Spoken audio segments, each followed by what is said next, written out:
it's good to have a conversation around the logistics of committee meetings. We've talked about how to run an actual meeting, but there's a lot of stuff that takes place before that and after that. So we need to make sure that we're all on the same page about how we do that. Now, you as committee chair, I'm going to give you authority to just meet however much you think you need to get done what you need to get done.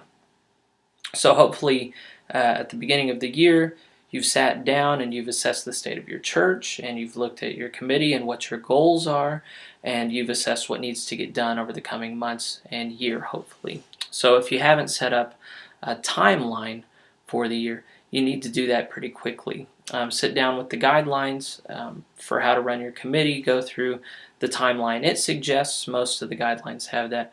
Also look at the whole wide array of things that your committee can do, and set in line a plan to do that. Now, with respect to the guidelines, they're huge, and there are thousands of things that a committee can do.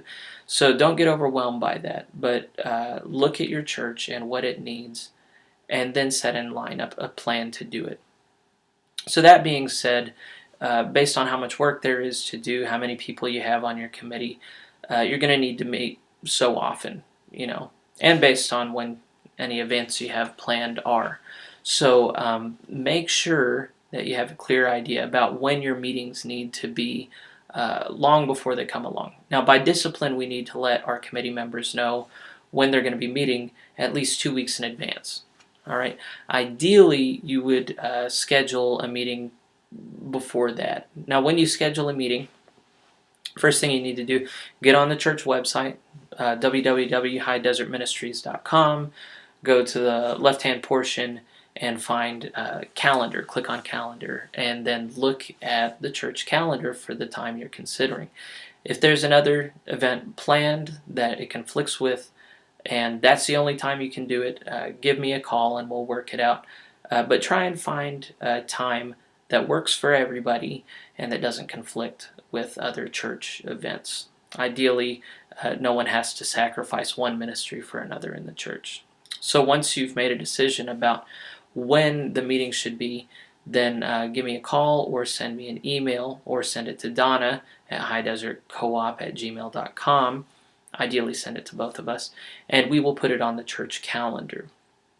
Also, as soon as you know, I'm not going to be attending all of the committee meetings this year, and depending on how things go, I might just assume that I'm not coming to your meeting. So if you would like me to be there, then let me know, and I'll try and make it happen. And I'll commit yes or no, but I won't flake out unless I'm really bad. Also, if you don't need me there, that's okay. I'm not going to be offended. But in order for you to make sure that the work you are doing as a committee fits the goals of the church, the mission of the church, you will need to talk to me. And so when you're setting goals for your committee at the beginning of the year, it's good to talk to me beforehand, get an idea about where I'm wanting to go, where I know the other ministries of the church are needing to go. I think that would be helpful. But along the way, as things progress, keep me in the loop so that I can get back to you and give you the information that you need to be effective and to work in concert with the other ministries of the church.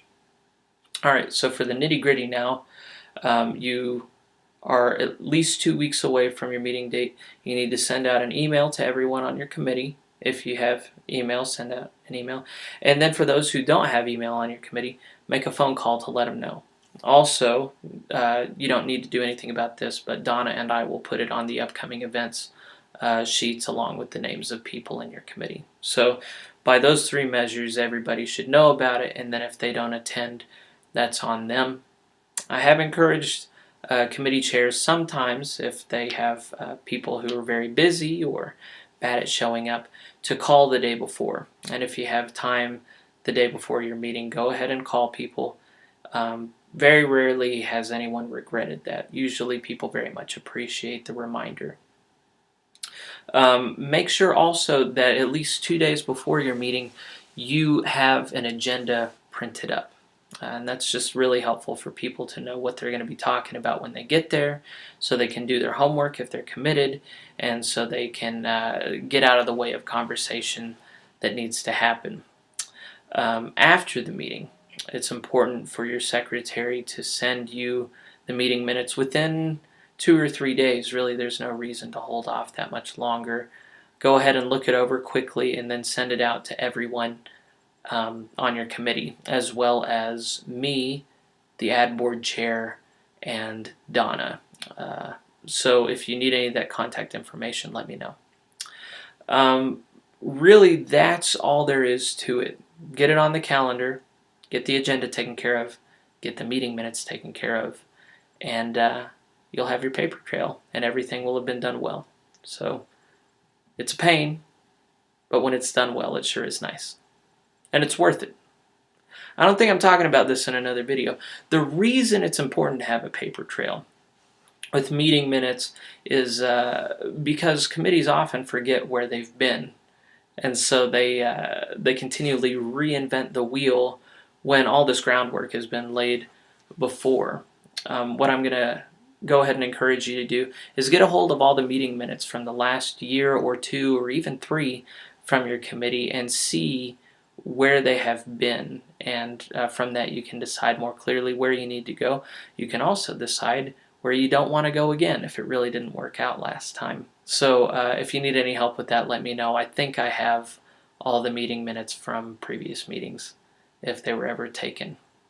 So good luck with all those logistics. If you're not logistically minded, it's okay. Just work on it and things will be better.